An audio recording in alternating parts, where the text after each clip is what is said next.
Welcome everybody to the Pirate Skills meetup. Today, finally again, back on the iPad, allowing me to send you love letters like these. As always, we tell you to go to youtube.com, watch it over there. It's by far the best experience, best quality, best chance to read the fine print in case I share some ad manager accounts. And while you're there, it would be awesome if you subscribed and liked the video. You can also join us on Discord. This is where we usually post all of the links. Christina, who's sitting right beside me, so kind to share them, always there. And you can chat and talk to each other there. And in case you want to follow along with the links that we have in the slides, it's way easier if you just get the PDF version of this presentation. Where you can click on all of the images and links right there, and you're sent directly to the Amazon example, the Facebook videos, the YouTube channels that I recommend. Cool. So the last thing I want to mention before we really kick it off, that you have a chance to ask all of your questions. If you go over to slido.com, enter the code R, you will end over here. Let me just show you. And there you can see that we already got 3 questions about this topic in. You can upvote the questions that you already see, and you can ask your own questions that are specific to your case. How does this stuff apply to you? Because let's be honest, that's what you guys are here for. So that looks nice. All right, I think we are ready to rumble. Christina, are we good? Yeah? Do we have sound and everything? We are recording, even that. Jesus, what's up? And that on like 4 hours of sleep. Okay. Right. Welcome everybody to the Pirate Skills meetup on October 14th. This time all about creating a product story and pulling your audience into that story. I used to think this is not important, the whole creative and storytelling part. I thought it was all about the numbers and techniques and analytics setups and campaign structures. But once you got this covered, the only thing that's left is creating a more resonating story with your product and talking to an audience that really fits. And this is what we are going to focus on today in the full context of a B2C e-commerce scenario. You can of course always apply this to different business models, but the examples I'm going to show you going to be heavily biased towards B2C e-commerce. So the plan for today is this. First of all, I want to introduce you like why storytelling has a profound impact on e-commerce. Yes, also from the revenue numbers, but also it affects your product choices, your audience, and all kinds of stuff that is very much a long-term benefit for your business. After that, we're going to talk about how to create better creatives, for example, for your product, and how to write better text. Then we talk about a lot of content creation, because I believe all of your e-commerce products really deserve the content for it to be sold through social, through landing pages, through email campaigns, through influencers. You really just need to align your product creation and your content creation. And then after that, we talk about how to use ads to grow your organic channels. By that, I mean how to use, for example, Instagram ads to increase your Instagram followers while selling, or increasing your email list while you're actually selling your product. And at the end, you know, we got the Q&A session as always. I hope you stay here for a long while, and let's dig into the first part. So for you guys who are new here, I'm Ben. I'm the founder of Pirate Skills, and I'm on this Pirate Skills journey and since 4 years, but I started my first company in 2008. I mostly consider myself a growth marketer. I've been doing this for 12 years now, and e-commerce is still one of my favorite playgrounds, as I said in the last meetup where I talked about the broader strategy of doubling your e-commerce profits. Why is it such a fun playground? Because you get immediate results. You start a campaign, you get results. You see it in hard cash that land in your bank account. While in B2B scenarios, usually first generate leads, you warm them up, talk to them, you write a proposal, 3 months later some decision has been made and you start the project, or maybe not. That makes it very hard to attribute the success of your sales to your initial campaigns. So e-commerce is just like money comes back faster from your audience than you have to pay Facebook. So that's a fun place for us growth marketers. All right, let's dig into storytelling and how it impacts e-commerce. Here we got an example. When I tell you this is a story about a shoe mainly built in Vietnam, who do you think about? What is in your mind the most famous shoe story? Look, Shoe Dog. This is the founder, this is the biography of the founder of Nike, Phil Knight. Excellent book, I enjoyed it very much. It was such an enchanting entrepreneurial story because it really starts like in the 50s and 60s when all of the entrepreneurial infrastructure just doesn't exist yet. And you see how this guy struggles and keeps on getting bashed by bigger shoe companies, and he struggles. And today we know Nike as this famous brand, but you really get this garage feeling from this book as well. So why do I say a story about shoes built in Vietnam? So when we think about production in Asia, we tend to think about lower quality. It doesn't need to be true all the time, but the tendency is, oh, they're producing it cheaply overseas, then they re-import it here, and what could be sold for 30 euro is being sold for 150 euro. If you want to play that kind of game, you better build a damn good story. And the story of Nike was built on athletes, but they started already with an initial bias against cheap shoes being produced in Asia and then being sold expensively, for example, here in Germany. People don't like that, and you really need the story, in their case, the athlete story, to convince them. When I read this book, it connected with me with the founder story, and after a short while, I went into a store and bought these kinds of Nikes. I don't go shopping usually. But after I read this book, I kind of wanted to attach this book, the story to me, and it helps me to walk around with this and to keep on being reminded. I'm absolutely not interested in the athlete stories. I always wondered, like guys, why do you show those athletes? But for the broad audience who are interested in sports, that's what really attracts people.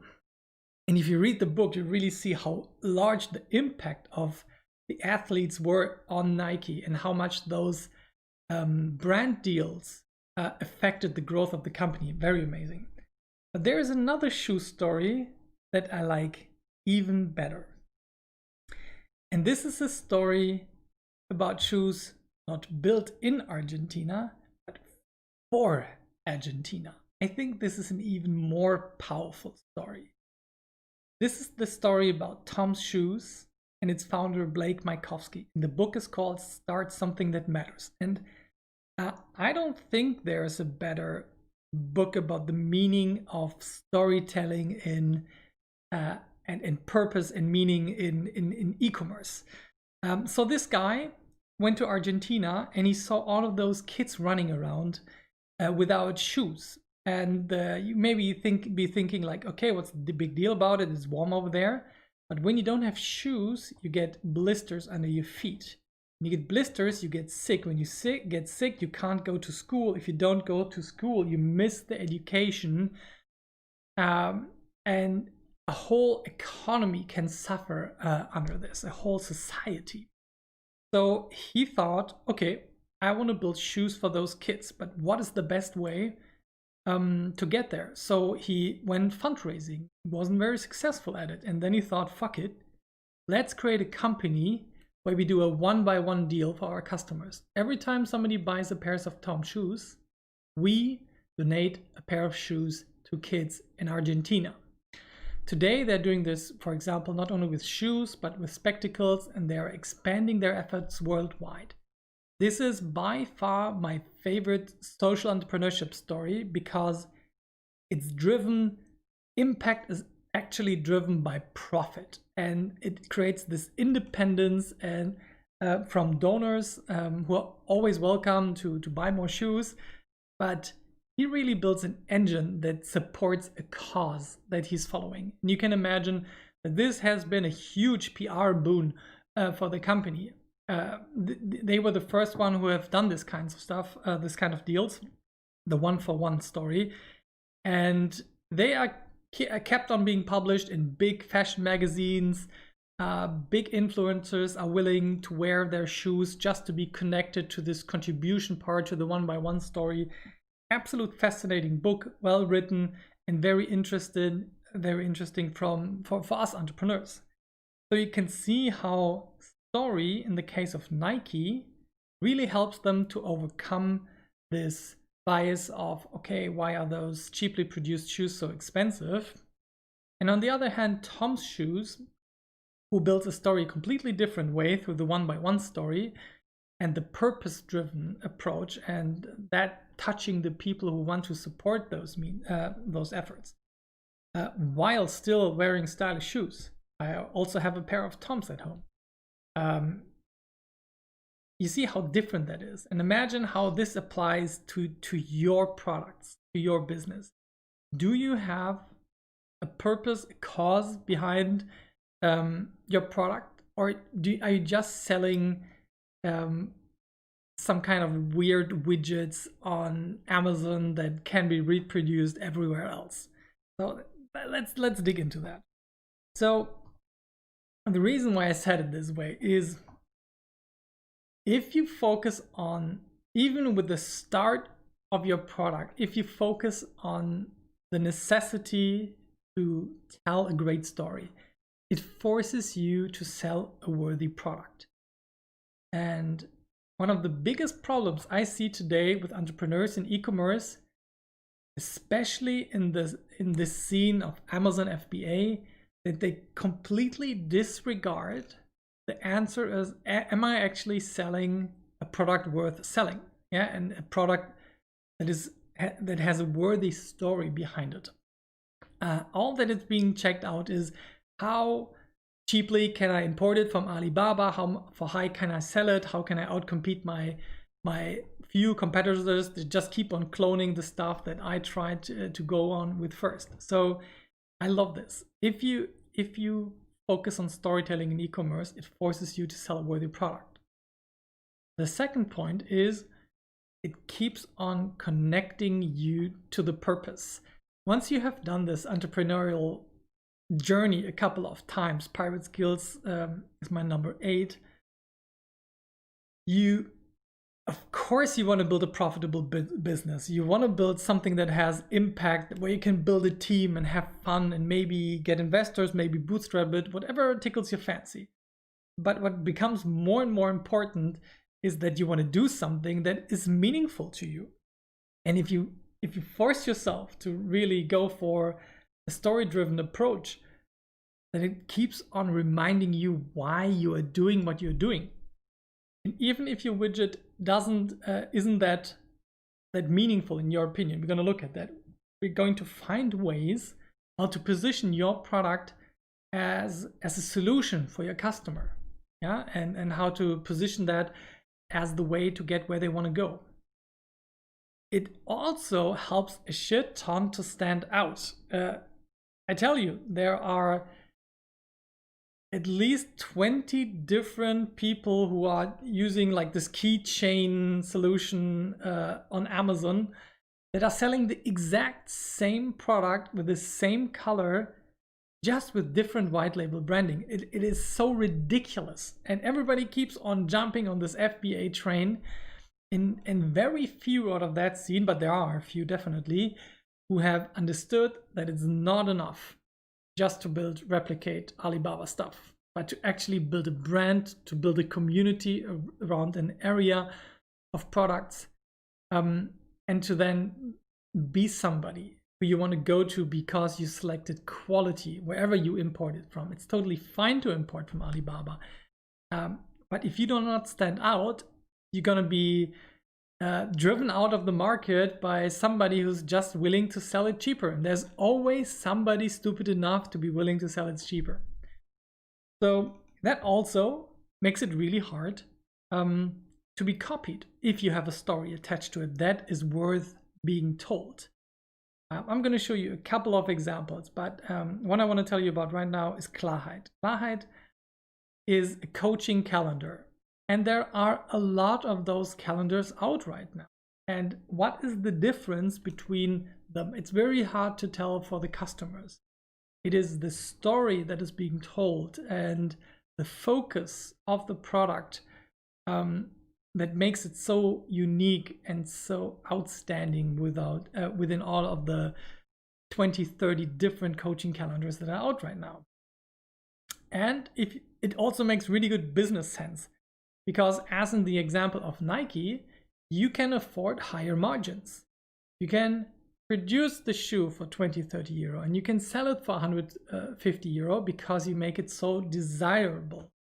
Do I want you to rip off your customers? Definitely not. But I want to tell you that Apple is the most profitable company in that tech hardware sector because it can afford a higher margin through the story that it has attributed and connected to their hardware. There's an iPad, an Apple Pencil, a MacBook, there's an iPhone. Horrible.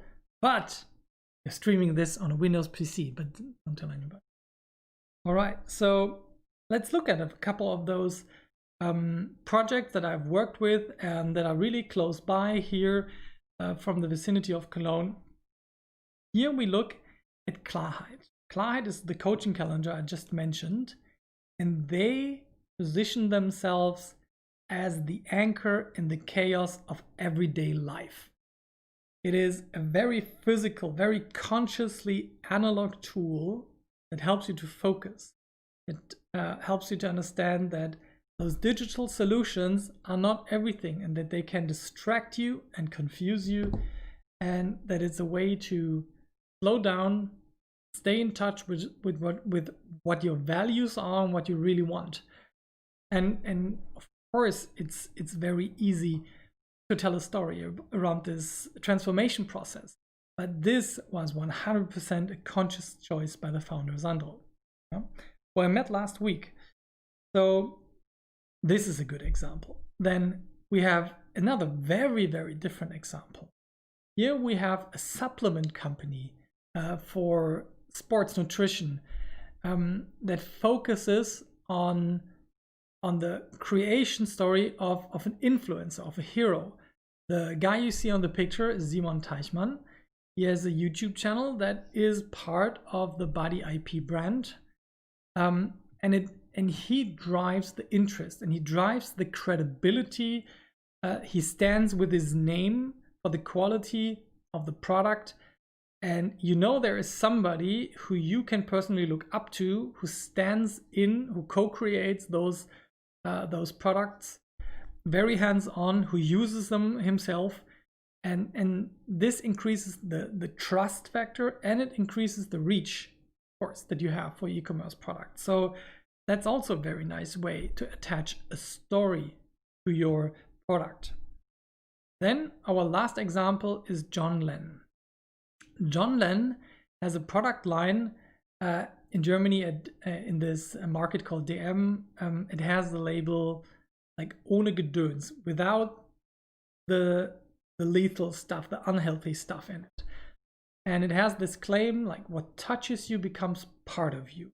And with that motto, they produce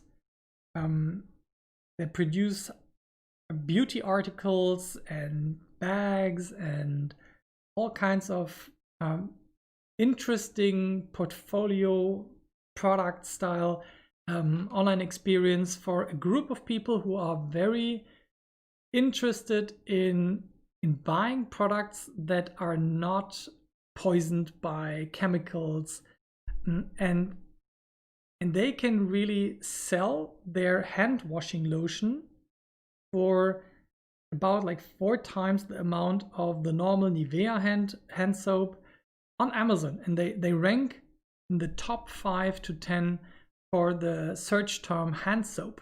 Yeah, and it's absolutely fascinating how that works. I have the hand soap on my in my bathroom, so you can check them out at John Len if you want to find out more. I really got to stop saying so. Let me count whenever I do. The book that has really changed my mind about storytelling is Building a Story Brand by Donald Miller. I mentioned this book today at the content and storytelling workshop that we did before this meetup. It is such a fascinating framework that he builds.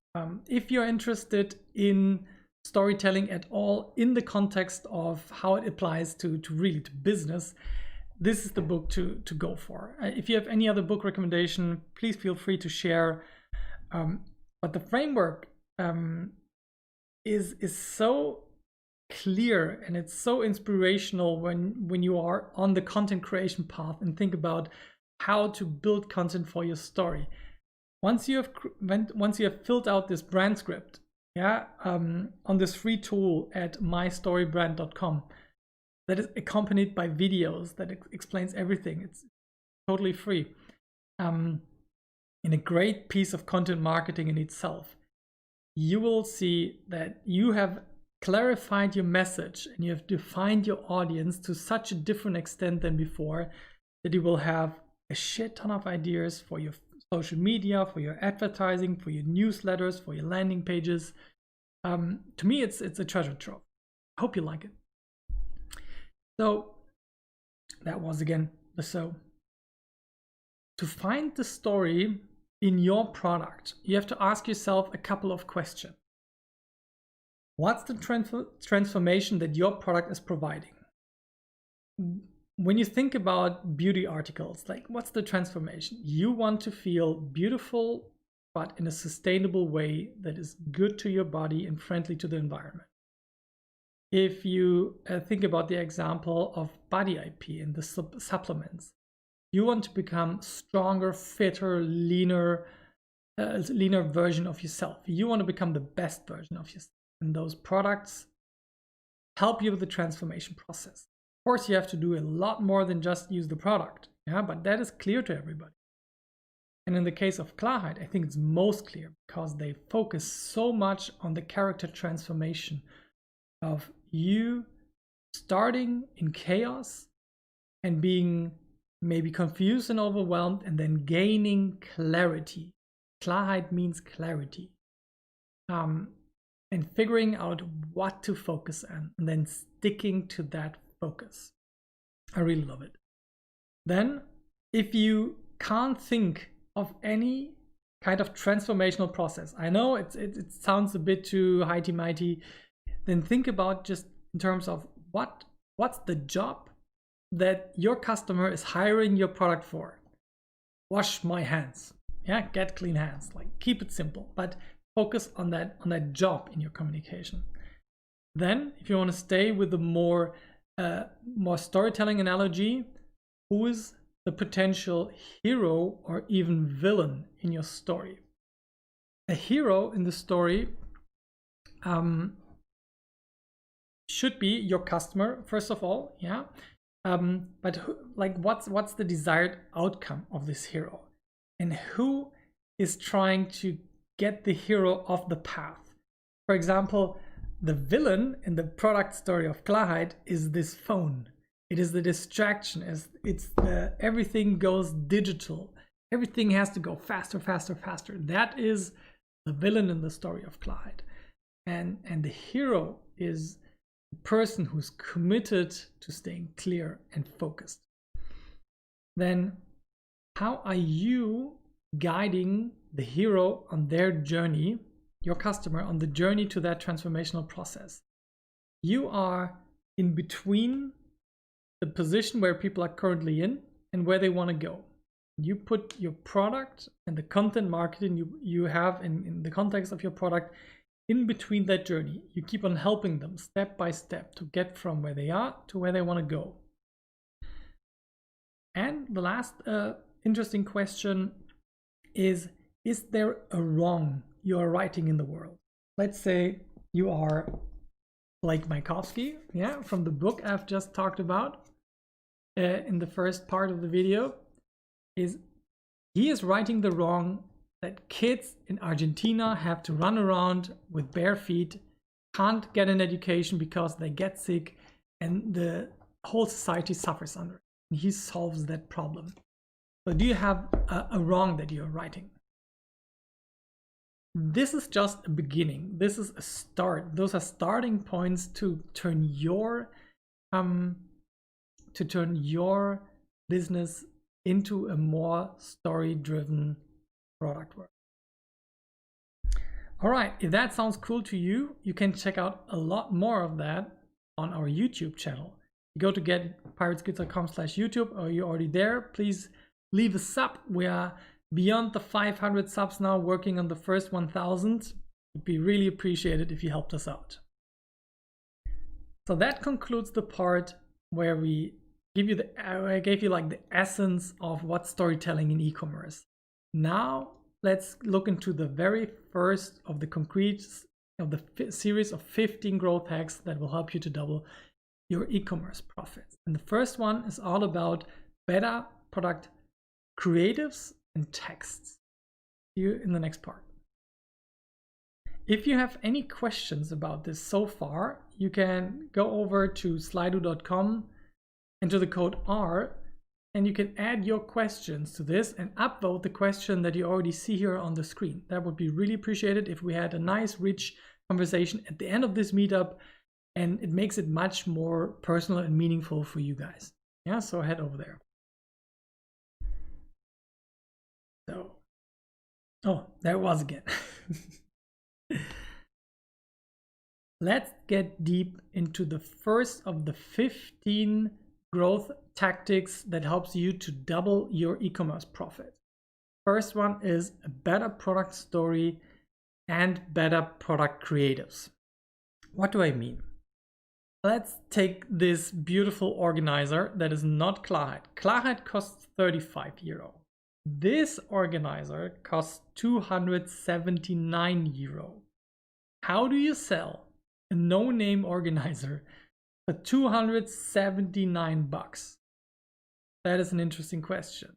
Like, nobody that I would be familiar with knows this brand. Maybe people who are very, very much into that niche. But Manufactum is not just selling like 5 of those per week. Manufactum is one of the most brilliant product storytelling companies that I know. They have good stories in German and English. And let's just look at their description, because you better write a description that really captures the imagination of the people. Because all you have is a picture and a bit of text. And now a person who has not been familiar with the brand has to make the decision of buying this product for 279 bucks. That's quite a challenge. So what the hell are they writing? Every organization starts with a tool. This is literally, philologically true. The Greek word organon, which is the root of the word organization, means exactly that. But there can be many tools in an organization, and nowadays digital tools and apps will collect and sort addresses, blah, blah, blah, blah, blah. They go back to the ancient Greek origins of the word organization to connect it with the word tool, to introduce you why the digital world of creation that is modern is not good for you and why this analog tool can really help you to get there. And then they talk about the quality, the people that produce those products, what their backstory is, and their fathers and their grandfathers' backstory. It's amazing. Just check them out. It's really quite a joy to read those. So how can you write words that really capture the imagination of your audience? I got a little checklist for you. I think the most important thing is to really stay focused on the customer. If you can stay focused on the customer and stay away from all the technical mumbo jumbo that you can add in the technical details later, and you focus on the story, and describe their transformation in the use of the product, you have a much higher chance to capture the imagination and to position your product with a lot higher value. Then, as I said before, you want to position your product in the status quo, yeah, that is here, and you want to help them get to their goal. And this is where your product is. And if you just keep on remembering that this product is, the description is not truly about the product, it's about the purpose that the customer hires the product for, the transformation that he expects from using it. Of course, if you're selling something completely mundane, maybe you have to reconsider your life or choose a product that is more interesting. But I think that even mundane stuff like sports shoes, imagine how mundane are shoes, for Christ's sake, and what kind of storytelling can be done, as we saw before with the examples of Nike and Tom's shoes. And then you write and you rewrite until it's absolutely clear and there's no communication mistake, and everybody who looks at those sentences says, shit, where can I get my hands on those? Hope that little checklist helps you. But there's not only the text. You also have to consider creating pictures and videos that help you to support the telling of that story. I really enjoyed this guide by Shopify. It's like a complete ultimate, several pages long guide to shoot beautiful product pictures. And if you could just use this as a starting point and then customize it, make it yours, you will have not just one product picture like many do, or like just different angles. You have to think about having 50, 60, 100 product pictures with different settings, because you do not know yet what is really going to resonate with your audience. Then a format that I really like is not just product pictures, but explainer videos. Here's the example of a video where you can see Simon Teichmann explaining that if he had to choose just one supplement from his whole series that he co-produces, that this product he's talking about is the number one. And he has this video on Facebook. We use it a lot. And the product promotion, it made tens of thousands of profits for the company because it was so real. And this is something that everybody can do. If you believe in your product, you should be willing to stand in front of a camera and tell people about it. So that is another way I really like it. Then there are other tools that help you to design almost anything. One of my favorite ones is Canva. With Canva, you get all of the formats. This is an example of here. This is focused on Facebook ads. But you get for all kinds of ad formats, you get pre-prepared templates, not only like from the dimensions, but with ideas of what to put in there. And what I really want you to do is to position your product in pictures and messages that are wildly different than the generic shit you're probably using right now. I want you to position it from every angle of how your customer could use your product, how that transformation affects them, how this product is created, what kind of special ingredients is used in it. You do not know yet, and I do not know either, what angle is going to really resonate with your customers. And tools like Canva can really help you to go for volume. And then if you add a bit of advertising on top of that, you can very, very quickly understand what kind of creatives and texts are getting people to click through the ad, go to the store and actually purchase the product. And you will see really not just 10%, but up to 200% differences by just using different creatives and texts for the very same product. So if that sounds interesting to you and you want to get the details and the links to Manufactum and Canva and all that good jazz, And the examples that I showed you, the exact Facebook video from Buddy IP, it's linked on the slides, yeah, because the short link was just for facebook.com/buddyip, but if you click on it, it goes to the exact video.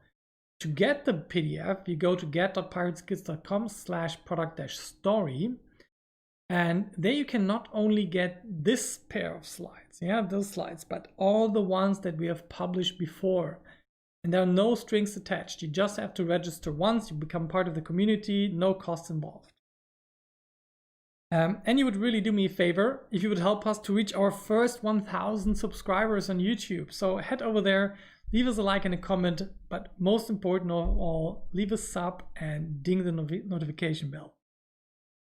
So that concludes the second part, building a product, a better product story, creative and text in a meaningful way. Built on what we have talked about for a meaningful story framework and with lots of creative tools backed up by data you get from your ads. Then the next part is aligning your product and content creation. Let's dig into that in the next part of this video. If you have any questions, you can head over to our slido.com question area. Let me just show you. You can see that somebody already upvoted the questions. You can ask your own, by the way, and you can upvote the questions that have already been asked, and we will answer those questions at the end of this meetup. If you want to stay in touch with us in between the events, we already got I think 250 people in our Discord channel. If you go to getpirates.com/discord, you enter our chat community, the tool that you can use on your mobile app, on your website, and you can ask your growth marketing questions in the channel. And there's the team, the Pirate Skills team, and the people from the community there to help you out. So take use of that and hang out with us over there in between the meetups. Okay. The second tactic I want to share with you is aligning product and content creation. And it really helps you to increase your e-commerce profits, because lots of people get this wrong. They think that they have to create all of this SEO bullshit and 1,000 social media posts around topics that have barely anything yet to do with their product. What they could do is to create content that is absolutely aligned with the product creation and that you can use for more channel than just the listings on your Amazon or in your Shopify store. So let's look at that. There is a product that has more content marketing than anything else that I know, HubSpot. If you are in the B2B world, you probably have heard of the marketing automation and CRM tool called HubSpot. It helps you to organize your contact lists, build landing pages, use email series, do sales and support, and all kinds of shebang in the B2B world. And they have really outdone themselves. As I said, there's no reasonable limit to how much content you can create for a single product. And if you check out hubspot.com/resources, you will see what I mean. They are creating literally hundreds of ebooks, of articles, of online courses, of posters, helpful guides for a single product called HubSpot. So where's your stuff? And I just wanted to give you a checklist of things that you can do. So let's look at them and look at the whole list, and then talk about concrete examples from the case studies that I've already shown you before. Every product deserves these kinds of content, yeah, and more. There are pictures.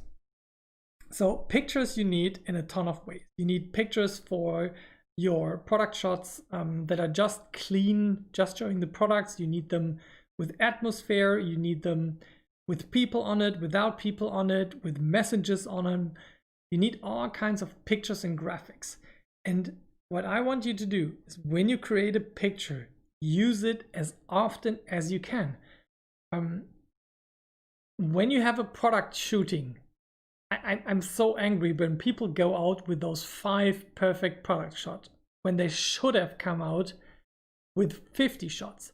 5 awesome products, but 45 that are worthy for social media, that are advertising friendly, that are in formats like vertical and landscape and square. I want you to go wild and broader in that area. And while you have this whole setup for your pictures, why not also, beside pictures, create some videos? Videos are what's needed in 2020. If you do not embrace videos in this day and age, you are leaving real money on the table. Why is it so important? Video is so much more salient, we would say, in psychology. This analogy that I wanted to tell you doesn't work really. Imagine you're looking at the picture of the dog, yeah, and you're scared of dog, and now you have to watch a video of a scary dog. The video makes you much more afraid. A game like Resident Evil where you have to fight a dog would be even more salient. Yeah, so pictures are fine, they're beautiful, everything, I love them, but videos can be so much more powerful. And if you put humans in videos, they become automatically much more authentic, because you can fake everything in a picture, you can fake just a little bit in video, and you can fake nothing on a live stream like this. Yeah, I'm just the way I am. If I misspell something or if I'm saying so a couple of 100 times, that's me. I can't fake it, and that increases the authenticity, makes it salient, and people are more likely to engage with you. Then you need lots of descriptions. Those descriptions should be the baseline or built on top of articles. But there can be hundreds of articles based on the descriptions about your products. I want to see a how-to. How do I use your product? I want to see it as a PDF to download. I want to see it as a video tutorial. I want to see it in pictures. I want to see it in text. I want to see it as a slide deck. If you have a product that needs a lot of explanation, slides are your friend. This format that we're doing right here, with some slides here on that side and me on the other side, explaining to you the intricacies of storytelling in e-commerce. Slides are our friend. Yeah. Then you can interview people who have used your product, people who have created your product, people who are in the area, in the industry of your product. You can write ebooks. You can even create paid courses on how to use your product. And this is one of the most popular break-even funnel things. Creating a course attracts people, that refunds the cash that is invested, that then sells the product behind that product. Not as popular in e-commerce, but very popular in the B2B world. Then there is email. What about all of those articles and pictures and videos that you took? Don't they deserve to be sent by email to your customer list? Can't they help you to build an email list? They should also end up in ads. You can even talk about your product on conferences. I would love to hear Sandro, the founder of Klarheit, speaking on open conferences about his philosophy, how he created that. I would just suck that up because I'm completely within that audience. So let's look at some real world examples how to do it. Again, let's take this Klarheit example.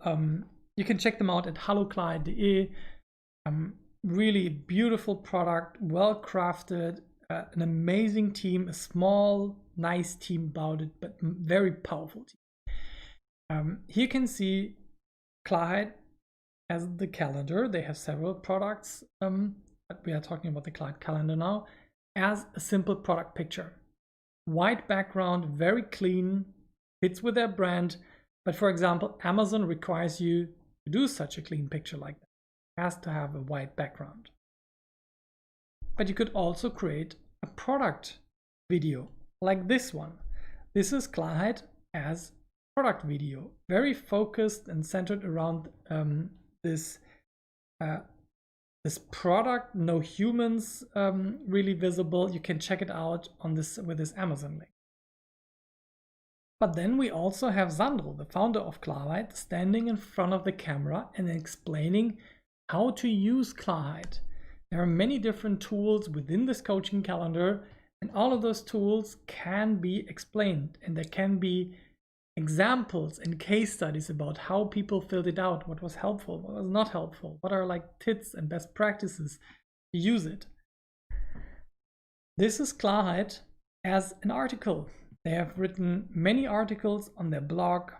For example, this is Klarheit within the context of the current pandemic. Yeah, and they write articles about that and how their product can help you to stay in touch with yourself and your values and your goals. Then this is Klarheit as a PDF download. This is actually the Klarheit like wallpaper calendar, but there is an actual PDF where you can get the complete Klarheit if you give your email address for it, and then you end up in a nurturing series. And this was the most successful lead magnet that I have built for Klarheit back in the days when we worked together. Then a new product, Klarheit as an online course.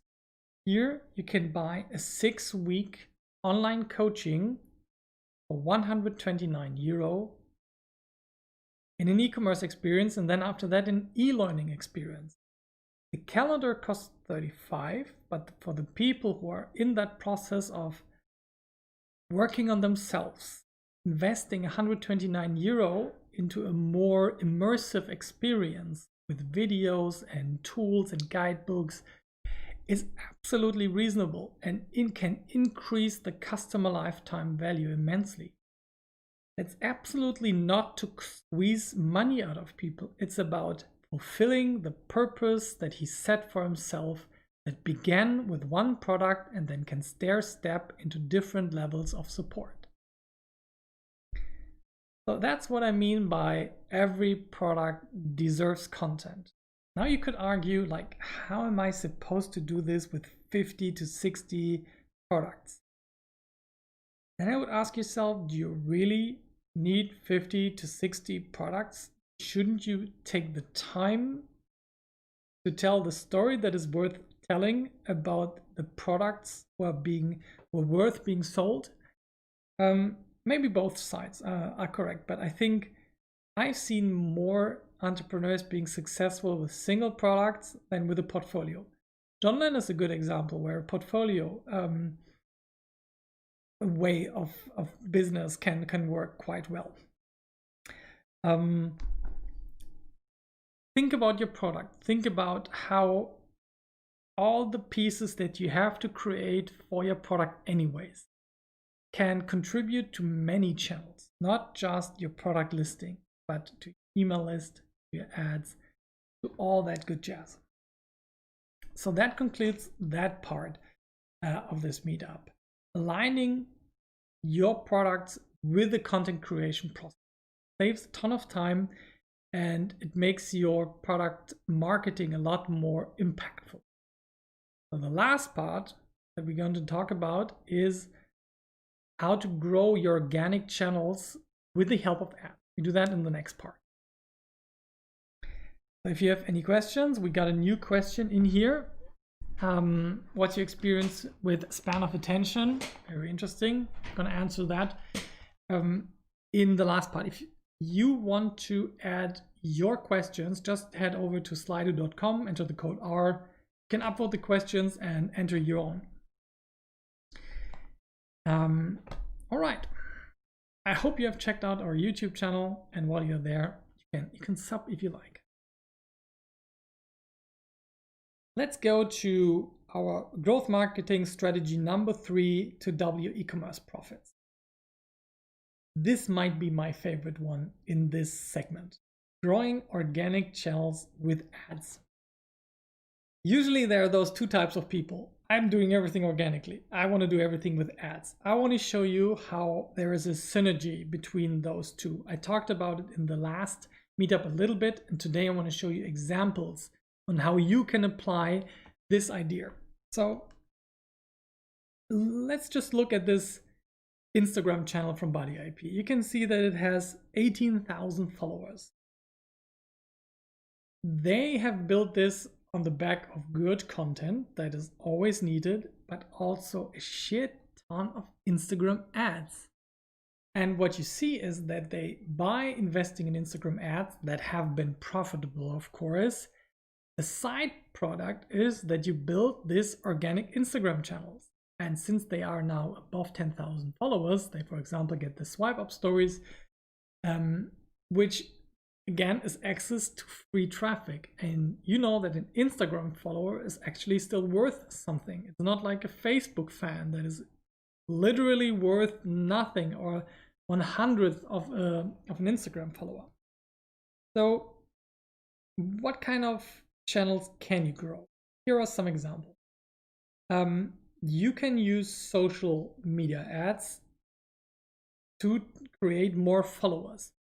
You can get followers for 5 cents, for 50 cents, but you probably shouldn't be spending more than 50 cents. You could also go for lead generation. Lead generation usually involves emails, could be a messenger bot as well, but let's just stick with emails for now. And you can start generating more emails before you do the direct sale, because the advantage is that people now have the ability, you stay in touch with people for a long time. And you can definitely get email subscribers under €2. I've seen 30 cents, but under €2 is 100% possible for almost all B2C products that are worth being sold. Then you can boost your organic posts with paid marketing. You can sparkle a little bit of money on every post that you do. I do this, for example. I have a minimum budget on most of my channels, where I just promote the content to see, does it gain extra traction? Because in B2B, building up followers is really hard, and to add a little bit of support, a little baseline, can go a long way.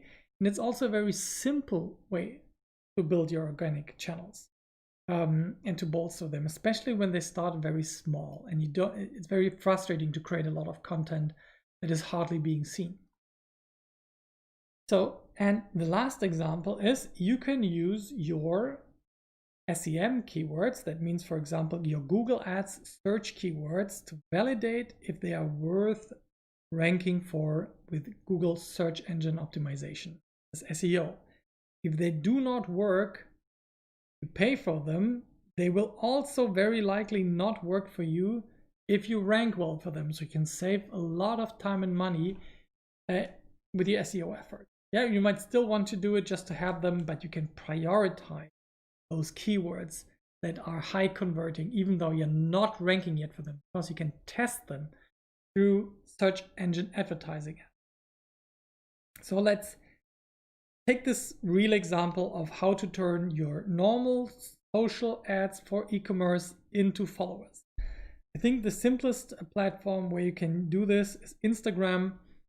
I showed an example like this before, but with a bit of different outcome. What you want to do is to start an Instagram follower campaign, but the main goal is that they click the link in the bio, go to your shop and buy something. Yeah, but you want to generate followers in the meantime. This is why you send them profile first and then to your shop, because there's the big follow button on your profile. So let's look at this. How do we build this up?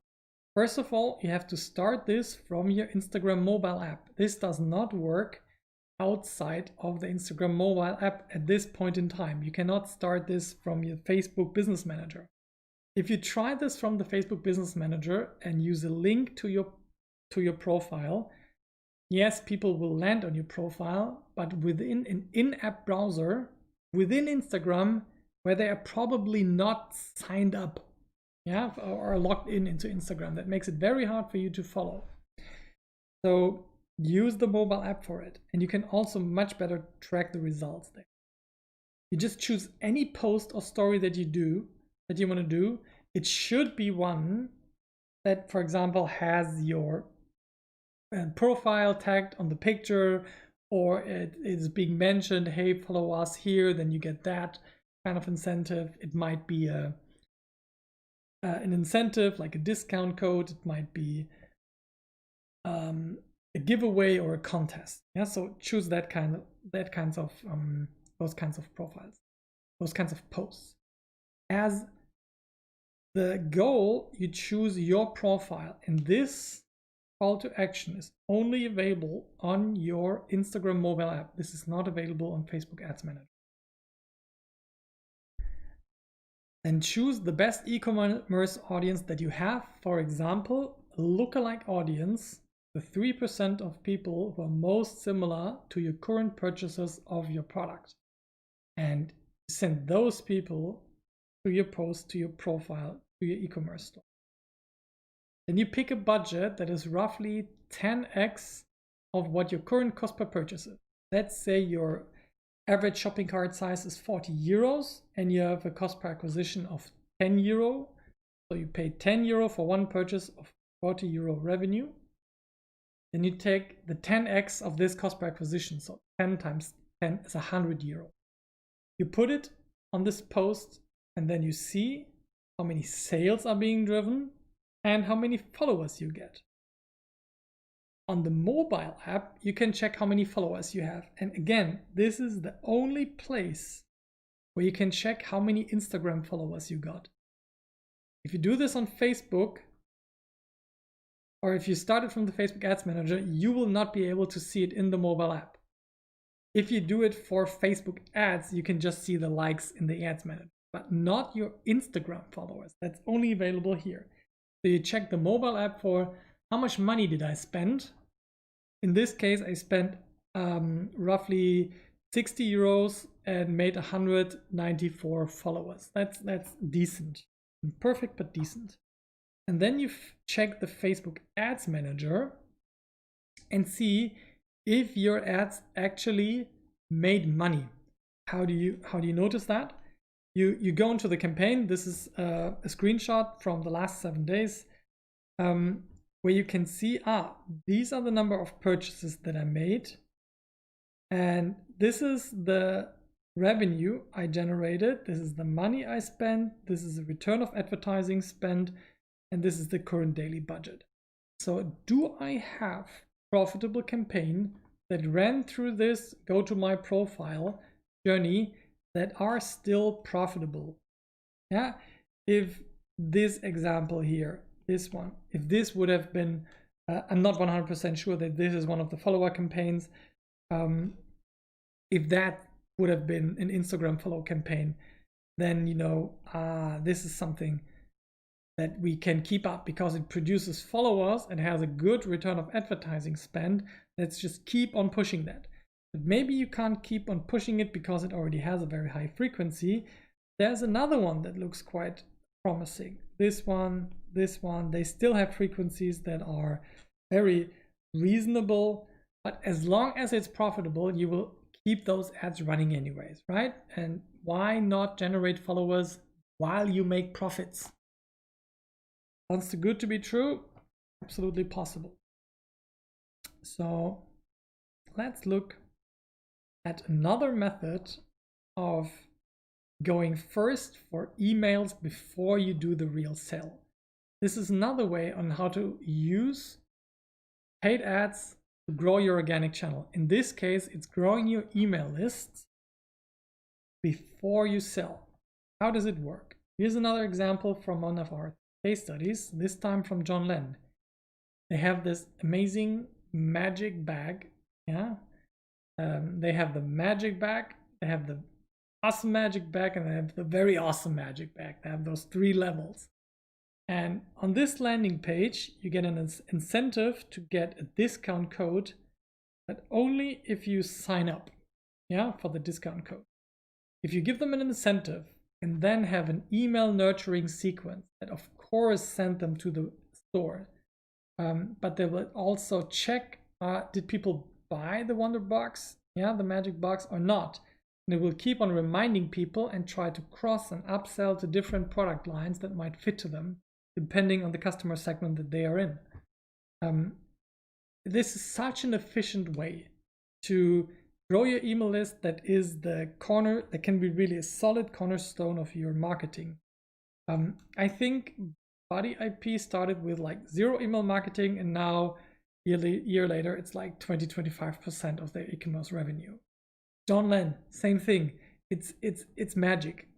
Klarheit was in the very beginning, when I started with them, completely built on those email funnels. Very profitable, very sustainable in the long term, especially if you plan to launch different products or update your products, and if you want to stay. So what you do then again is you check your ads manager. Is this game working? Here you see a campaign or several ones where we spent like €2,000. There were 242 double opt-ins. This was an underestimated number. The tracking was done with really proper GDPR tracking. You probably have to take this number times 4. It means the more reasonable number of double opt-ins is more in the range of 600, and the cost per acquisition is divided by 4. So like €3 to €4 per double opt-in. That is too expensive, but still 141 people actually bought a product after that, and it made €5,000 in revenue.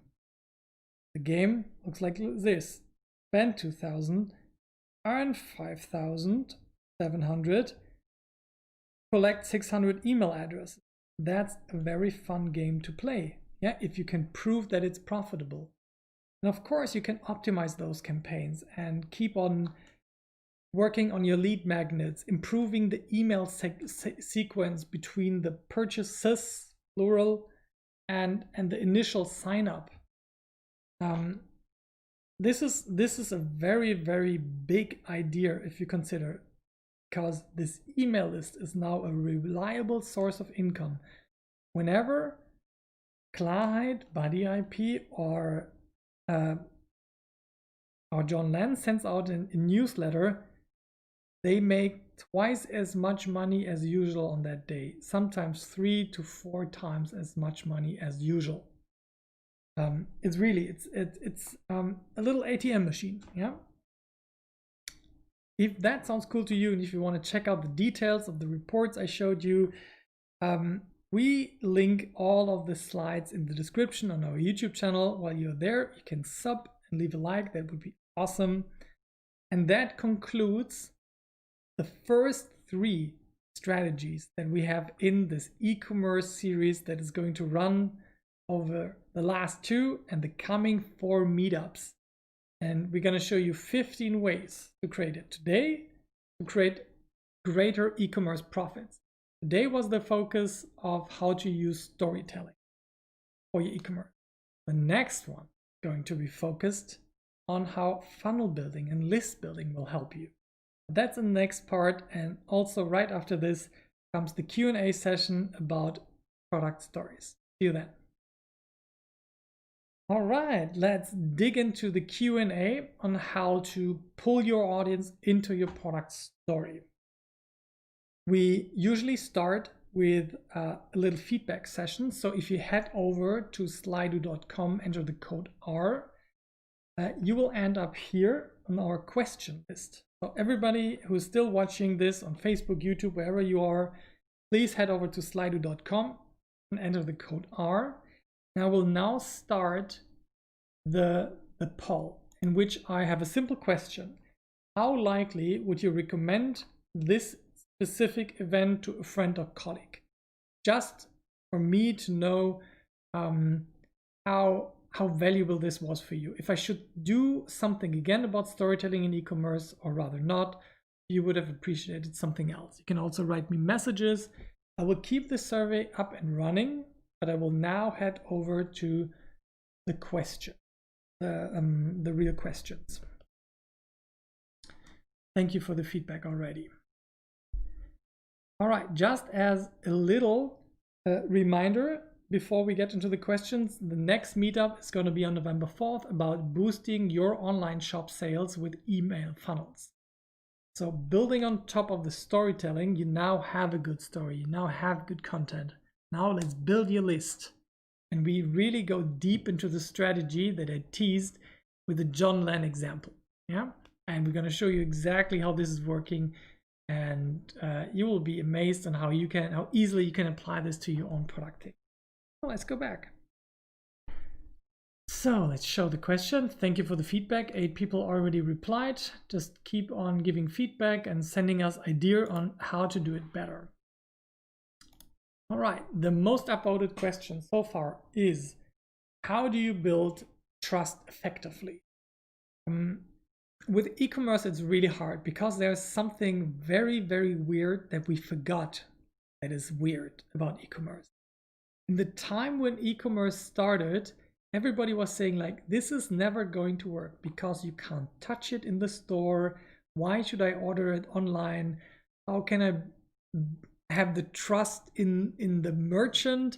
How do I know that the product is any good? This e-commerce is not going to happen ever in this world. People need to touch stuff in real stores, buy from people they trust. How do we build that kind of trust? First of all, we are lucky. Most people are now absolutely used to e-commerce. It's become the new norm. And the way you build trust is by at least 3 things, and 2 of those already touched today. You need to show your product in a way that is believable, with pictures, with videos. You can describe your product in a way that is honest and authentic. The third way is that has become like the norm today is reviews from other customers. Hopefully not fake reviews, but this is another issue that is hurting the trust of e-commerce. That lots of merchants are faking reviews because it's such an effective way to increase their sales. So those are 3 ways to build trust. Let's head over to the next question. So the next question is, what's your experience with span of attention? When using Hotjar, I can see that people immediately jump on the call to action without reading our awesome text. Very true, very true. I'm very glad you're using Hotjar. For people who are not familiar with that, Hotjar is a tool that allows you to see where people clicked and scrolled on your website, but it also has a great feature that allows you to do like a kind of retroactive like screen recording. Yeah. Something happened to my question. Yeah, please check it out. Something went wrong here. Okay, so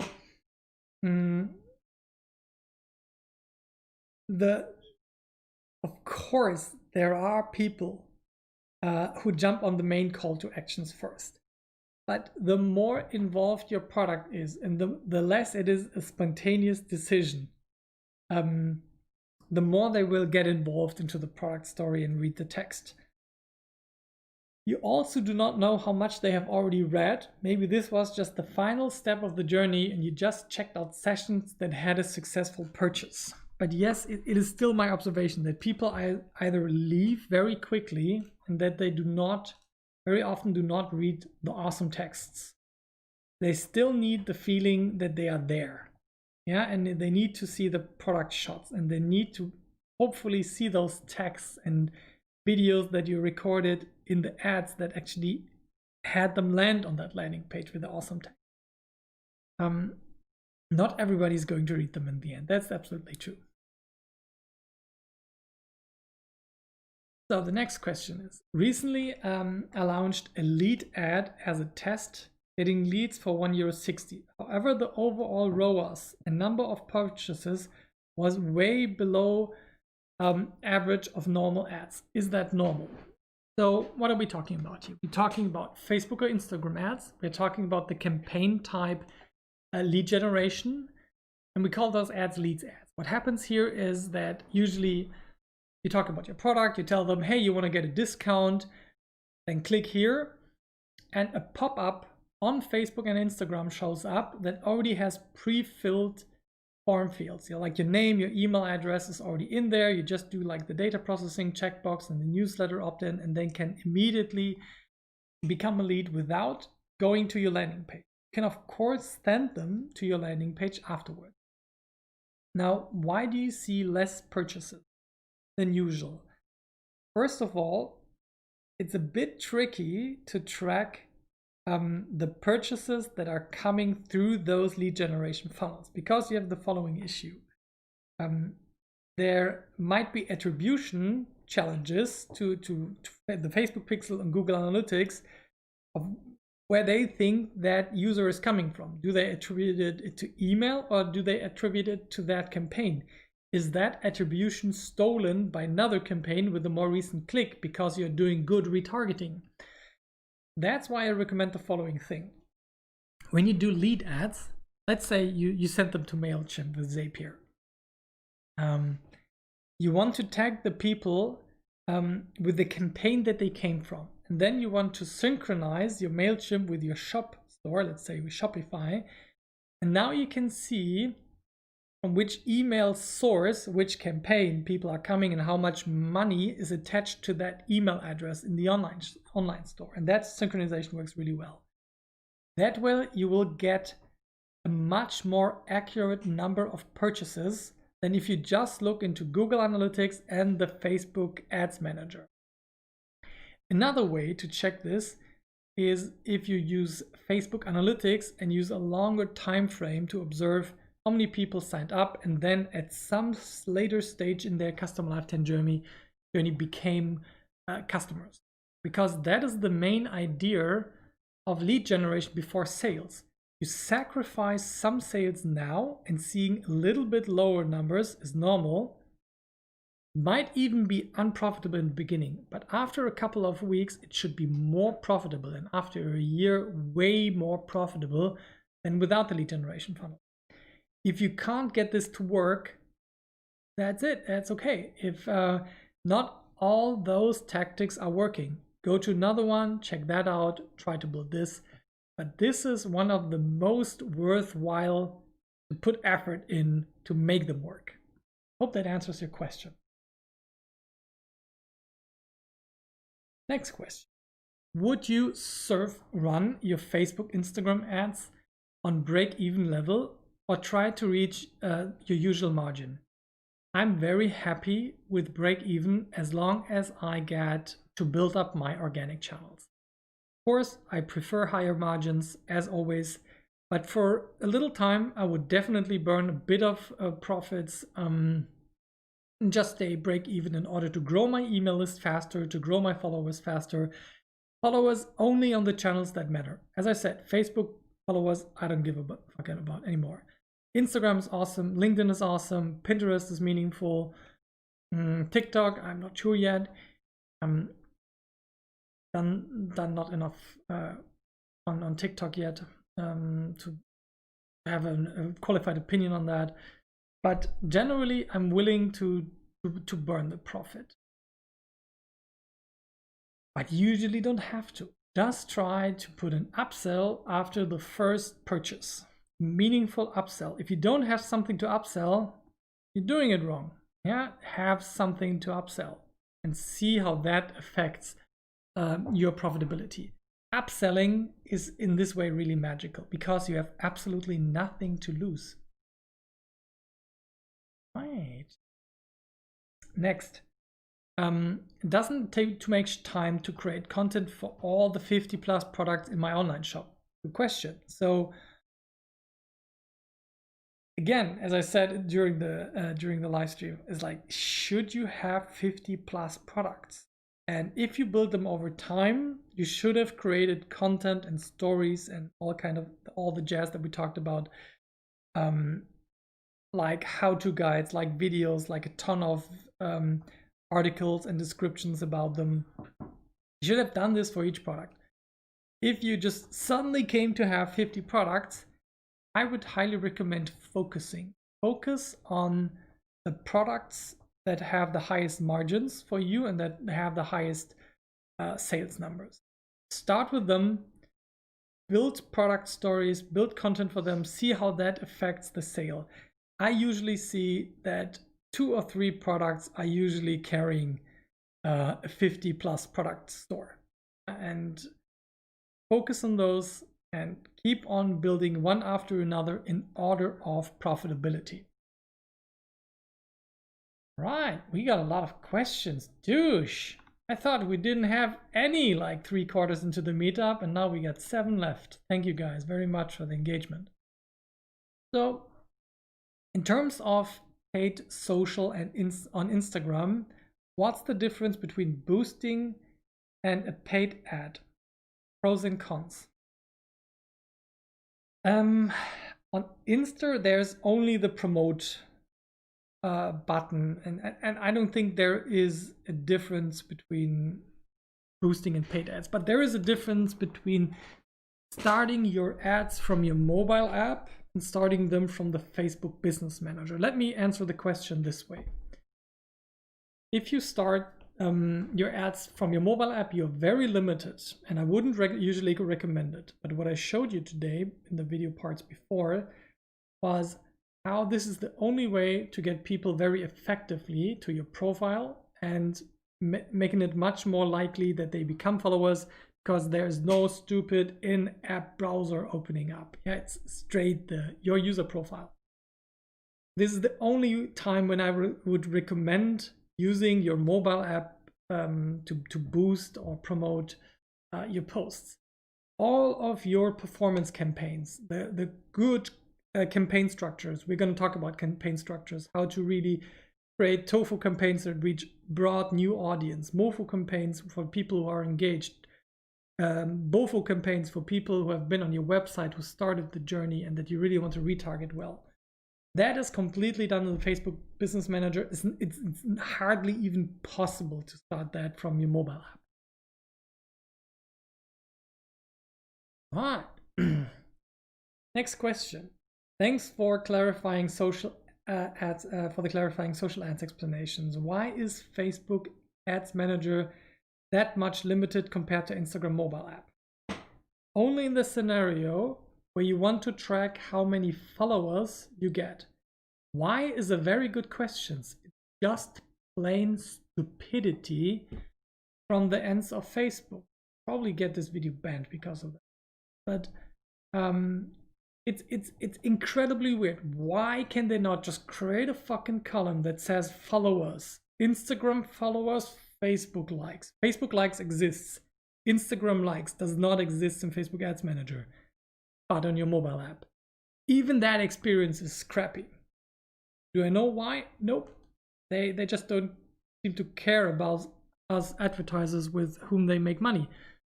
So that's my answer to that.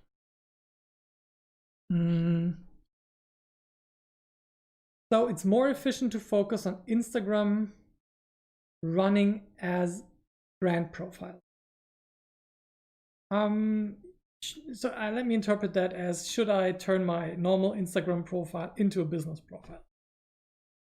Yes, except you have a large, beyond 20,000 number of people that you gathered organically on your private Instagram profile.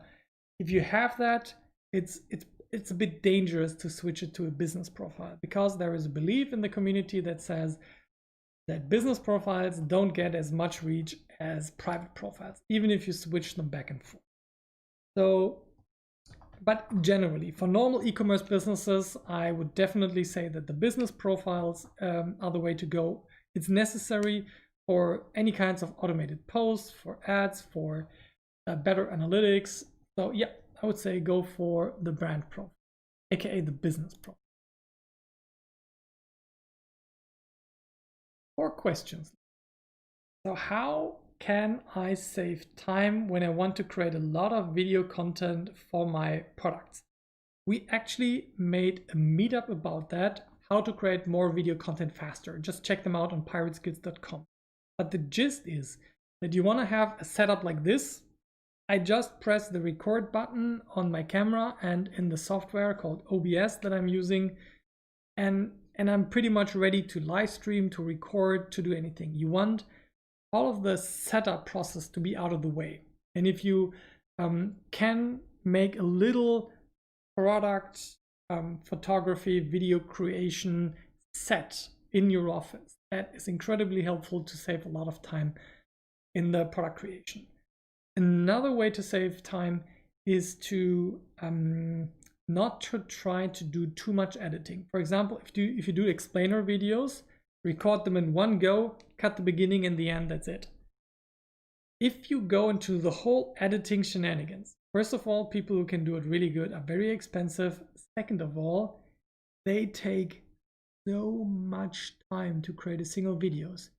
Much rather you would create 10 videos that are just cut in the beginning and the end and are done with it than to create one perfectly cut video. The 50 are going to, or the 10 are going to outcompete that one with a very high probability. All right, 3 more questions. What's the screen video capturing program you use for combining speech and slides? Thank you, Pit, for all of your questions. That is really appreciated. So I also explained it in the video in the meetup called How to Create More Video Content Faster. I show you this exact setup. The software I use is called OBS, the free open source software that is used by a lot of gamers on Twitch and YouTube, and how you can see them as a picture-in-picture. You see the whole game, and then you have the picture on the side. I have chosen this format of square slides and square face pictures just to make it more interesting for you, because you can now shift your attention between the information on the slides and the person if you want the connection. It is very hard to keep in touch with you if you can't look at me. It's even hard. You will notice that I haven't looked at you all the time. It's hard if I don't look at you. And it's hard if you can't even look at me, no matter where. So OBS is the answer to your question. 3 more. What's a good purchase conversion on my shop for Facebook and Instagram ad? For a customized product, we are currently hitting roughly 4%. Any benchmarks? So if 4% is the actual session to purchase conversion rate, then you are already in the top of conversion rates in e-commerce. I usually say you're dead at 1. You simply are dead below 1. It's very hard to get traffic as cheap as necessary for making a 1% e-commerce conversion rate work. It would need to be like just social organic or SEO. Then 2% is where it starts to get fun. 3% good. 4% and above is, dude, what are you doing good? So please share your campaign data with us so we can take a look at it. I would be very interested to see it, but 4% is already excellent. Congratulations. All right, 2 more questions. So follow up on the lead ads question. First of all, thanks. Do you have a recommendation resource to learn Facebook Analytics? Currently, I use Shopify, Klaviyo, Google Analytics. Congratulations, very good combination. Shopify, Klaviyo, Google Analytics. In that combination, like Shopify, Klaviyo, this is the best shop email e-commerce experience that performance marketing combination that I've seen. It's absolutely fantastic. Yes, it makes 100% sense to get more into Facebook Analytics. We actually have made a meetup called Facebook Analytics. That might be a good kickoff. And at the end of that meetup, I mentioned a couple of resources, but one that I can remember on the top of my head right now is called Facebook Blueprint. If you go to facebook.com/blueprint, you will end up in an e-learning environment from Facebook for marketers. And there is an organic section, a paid section, and an analytics section. You want to start there. Yeah, it's very good interactive content from which gets you up to speed. I also like everything that the YouTube channel Measure School puts up, and they have some interesting information about how to pixel your shop a bit better to have better results. I don't think they talk directly about Facebook Analytics, but in the past Pirate Skills meetup, especially the one called Facebook Analytics, that's the one you want to start with. All right, last question for tonight. Focus prioritization is the main issue. Can you recommend a time split between content development, new marketing activities, product development. Does it depend? It depends. No, I hate that answer. Yes, there is.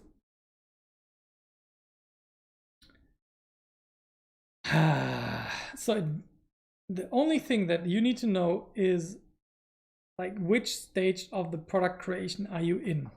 Let's say you are in the situation like Klarheit. They have a product that is working.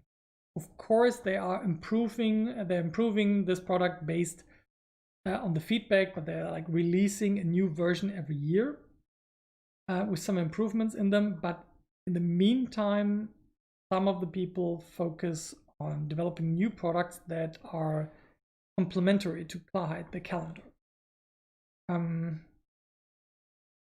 You at least want to have one full-time resource that is just focusing on creating and promoting content for your ad. If you are a team of 5, I would hope that you have one person that is really good at content creation and one that is really good at advertising and analytics.